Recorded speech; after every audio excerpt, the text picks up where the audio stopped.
I think there are two important ways to think about the scaling I'm talking about. One is what I was thinking about when I wrote the title, which is basically the way we define what the essence of Kanban is means that we can apply it at different levels of scale and expect some of the same behaviors at different scales. And I'll come to that and what that means in terms of scale free, and is it scale free? Almost certainly it isn't. But there's another point about scaling, and I think it's to do with how do we get the ideas in this community out to a wider audience. So I think part of the thinking in that is why this conference is called Modern Management Methods, is because our aspirations are wider than the IT community, the software community, the knowledge working community in a fairly narrow sense. We actually see that the ideas that are represented in this method and in the community are more important and more applicable and definitely need to be moved forward. So I produce, I'm terrible at animations on slides, as you can tell, but maybe Kanban is about thinking about processes which turn ideas into value. And so it is related to knowledge work, and it is an approach for managing and improving the flow of value in knowledge work. That's one way of thinking about this topic. I'm drawing on a number of sources, and before I answer that question, just mention a few of these. So this is our primary source. If someone says, what is the Kanban method?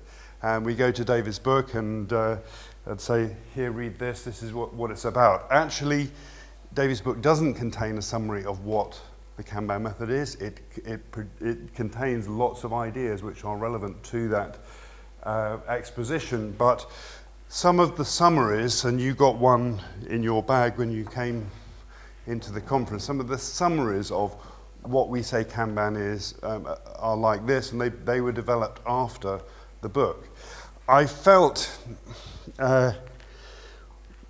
I've come to this community quite late. I guess in the last 12 months I've been interacting with people in the Kanban community.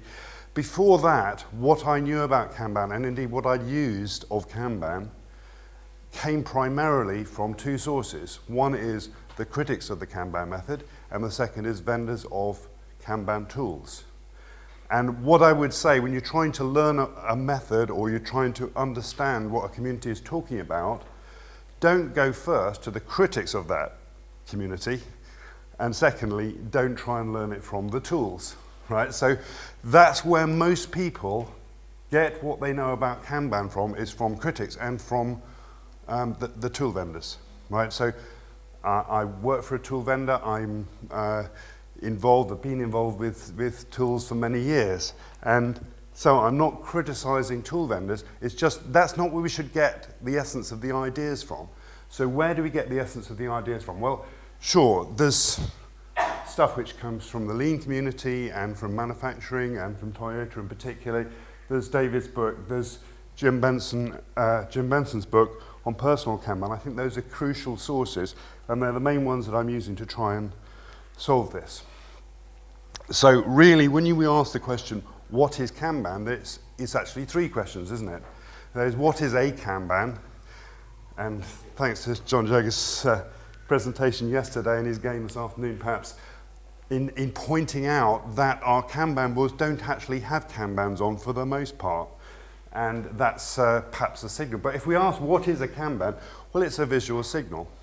It's a Japanese word which maybe means brand, maybe means card, maybe means poster, but it's something that gives visual information, and particularly when it's used in lean manufacturing systems, it's a visual signal to upstream processes that are downstream processes ready to take some more work from you. So this leads on to the second question, which is what is a Kanban system? And it's sort of obvious now I've told you what a Kanban is, that it is a system that uses Kanbans to control flow so that we don't have overproduction or underproduction.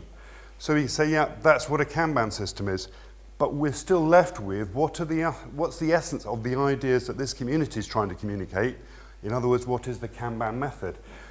Well, my attempt at it is an approach for defining and improving, and it's, different people want to emphasize that, which part of it, but I think particularly in this conference we're seeing it's primarily about improving systems which use Kanbans, or improving Kanban systems so that we improve the flow of value, particularly in knowledge work. So that's then a starting point for this idea of, this has got a very good timer on this thing, but it disappears every 10 seconds. So that is the crucial idea that we're saying, okay, that is the question, what is Kanban, is actually three questions that we do need to answer. And so let's dive in to this. Now again, I said I joined this community quite recently, so I'm wanting to communicate to my teams and people that I work with in a consulting capacity, what is Kanban? Can I explain it simply? So where do I start from that? And actually, I think it was probably this card, but maybe other presentations or David's blogs or whatever, the starting point in finding out is the foundational principles of Kanban. And they are, start with what you do now as a key thing about your starting point, agree to pursue incremental evolutionary change, initially respect current roles, responsibilities and job titles, and encourage active leadership at all levels from individual contributor to senior management. Does this explain what the essence of Kanban is? I found it unsatisfactory. I don't know if you do, but I can see, well, lots of people agree that starting from here is a good point. I won't tell you the Irish joke about how do we get there, but you have to get there from here. So sure, we'll start from here. We'll agree that. We'll take incremental evolutionary change, sure. Inspect current roles, isn't that the same as starting from here? And we'll encourage leadership to actually involve change, sure. Great, but does this give me the essence of it? Well, the first thing is I want to make it three. It's not just because three are easy to understand, but because I think there's only three thoughts on those 4 points, right? The first one is start with what you do now, including your roles and responsibilities and the infrastructure. Agree to pursue evolutionary change. I was delighted that actually in David's keynote yesterday that he had taken incremental off this particular item on the bullet list. And I did the same thing because what is the key idea here? Is it incremental or is it evolutionary, or are they the same thing? If they're synonyms, let's just have one word. Right? But what's the essence of the idea? The essence of the idea is it's change by evolution. In other words, small changes probably, which coexist and which can be selected on the basis of some selection criteria, and successful variations are amplified. That is the mechanism of evolutionary change, and that is the mechanism that we want to encourage in this kind of change. And sure, encourage acts of leadership at all levels. But I got to the foundational principles of the method, but I still don't know what the method is. And that's where I say, well, sure, then the practices are going to tell me, aren't they? The practices of Kanban, the 6 of them. Now, the interesting thing to me is that when I went to David's class and he's explaining this, he doesn't use these as tests of whether people are using Kanban. What his emphasis was and is on are people starting from here looking for incremental change and starting by understanding what their work is and limiting work in progress so that improvements can be made. That's the emphasis. So if you are following the Kanban method, but you don't actually have a visual Kanban board, that's fine, that can still be Kanban. If you don't limit your work in progress and you say you're using Kanban, you are not alone. Lots of people don't. So you can't use that as a fundamental test of are you using Kanban. You say I can go down the list here. So the first thing is that I find useful is to take 6 down to 3. Is it easier to remember 3? But I also find that I can also include Jim Benson in the references to what is Kanban when I'm talking about this. That, in fact, he emphasizes in his book 2 principles of Kanban, which are to make the work visible and limit work in progress, and those are his only 2 points. I haven't met Jim yet, and I'm looking forward to his presentation this afternoon, but I don't think he's going to object to the concept that we want to improve. That's part of the motivation of bringing in a Kanban process over the work that we're doing. So I don't think there's an objection. So I know this is a major liberty with this stuff, but I'm trying to get to, have we got to the essence yet of Kanban? I don't quite feel we have. But let me try and rephrase those 6 points into 2. What this is about, what this method is about, is making the work and policies visible and then improving.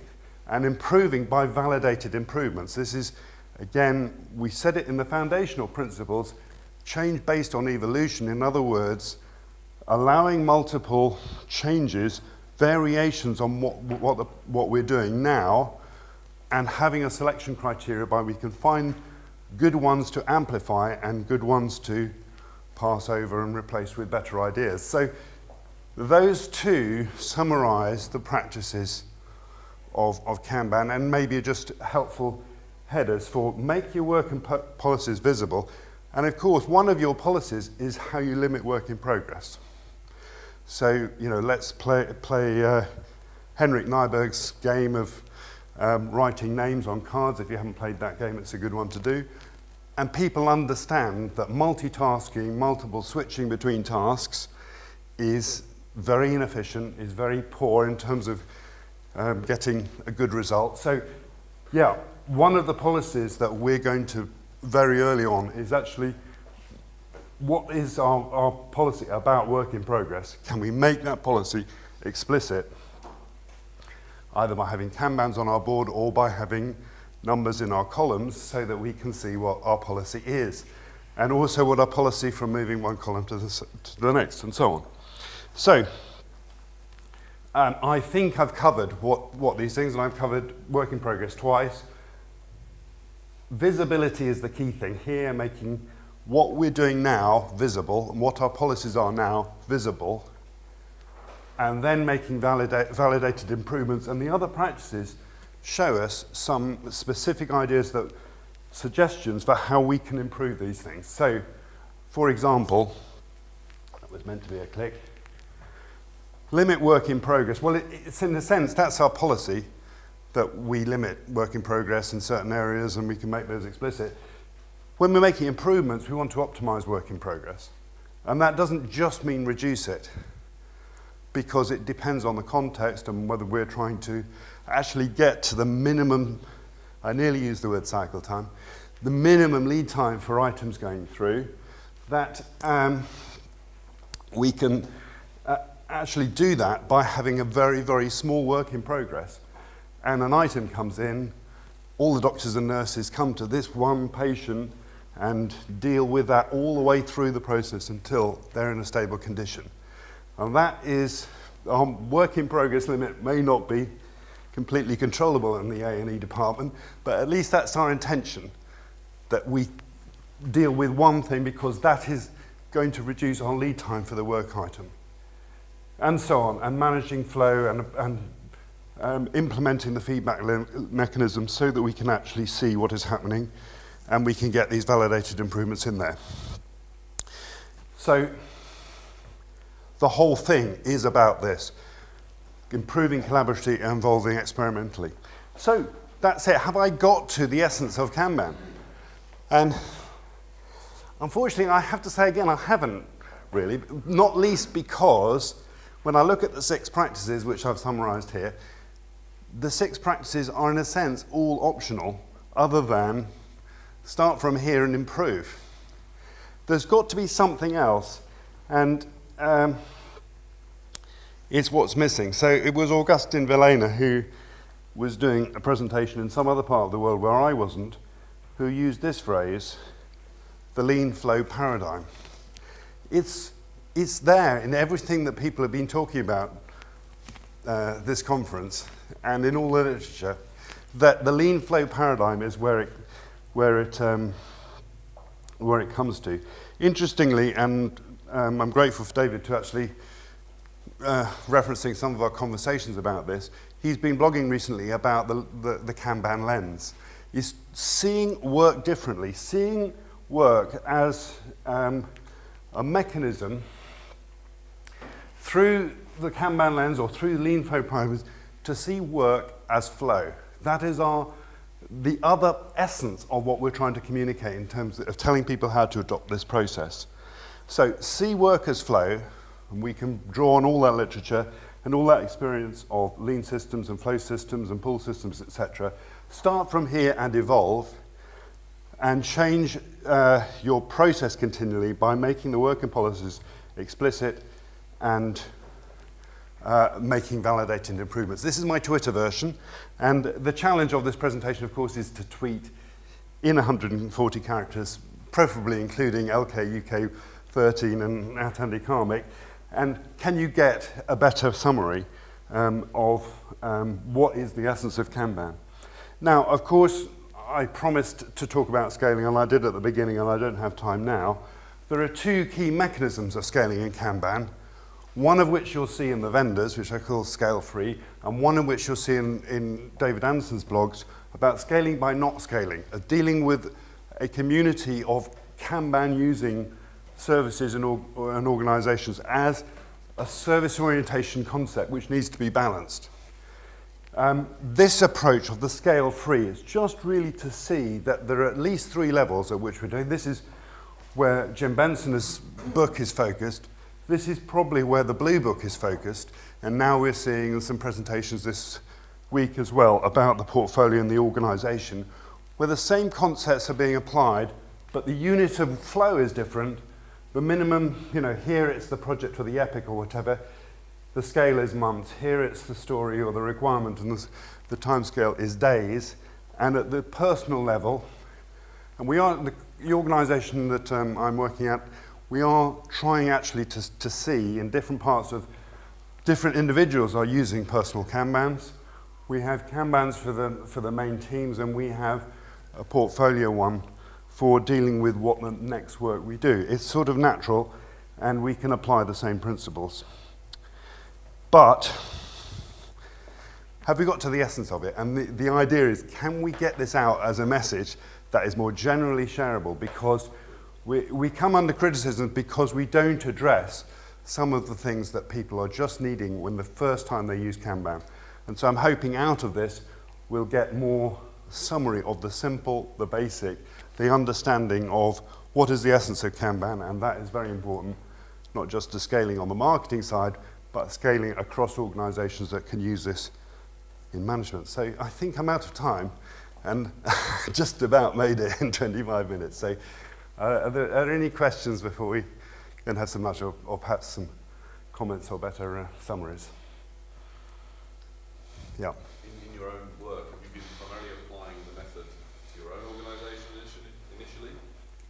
Well, going outside, or have you been trying to validate the feedback? So I do consulting widely. In the last few months, I've been working with Clear Vision, who are a vendor of Atlassian tools and Jira and so on. So they use Kanban in their own developments as well as providing that as services or part of the services on the consultant side that they do. So, but both to an extent. But I'm, as I say, I'm new to this community in terms of a user and a participator, if you like, in getting this definition out there and getting it more widely used. I think it's more widely used than we realise, but we actually need to include those people in this process of getting the basics understanding on what it is, because that's fairly, one might say trivial, but it's obviously not trivial, of what is that basic summary and what we're about, and what that references in terms of what work we're pulling in when we say something like the lean flow paradigm or something.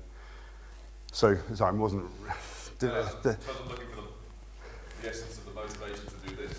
Yeah, it was teaching, really. That was the first motivation, is I want to be able to explain to clients that I'm working with what's the essence of this method, because it isn't just Scrum without iterations. which is, or it's a method that's applicable for a ticketing system in IT because you can improve things there, and it doesn't make sense at all to try and plan for 2 weeks' work when you don't know what the next ticket is. So you can say, well, you can't use Scrum there, so okay, well, why don't you use Kanban? But actually, the ideas of this community are more important than, as I say, being limited to what our critics say about what the method is or what the vendors actually support in the tools they're doing. We're out of time, and it's great talking to many of you there this week, and I look forward to doing that in the future. Thanks very much.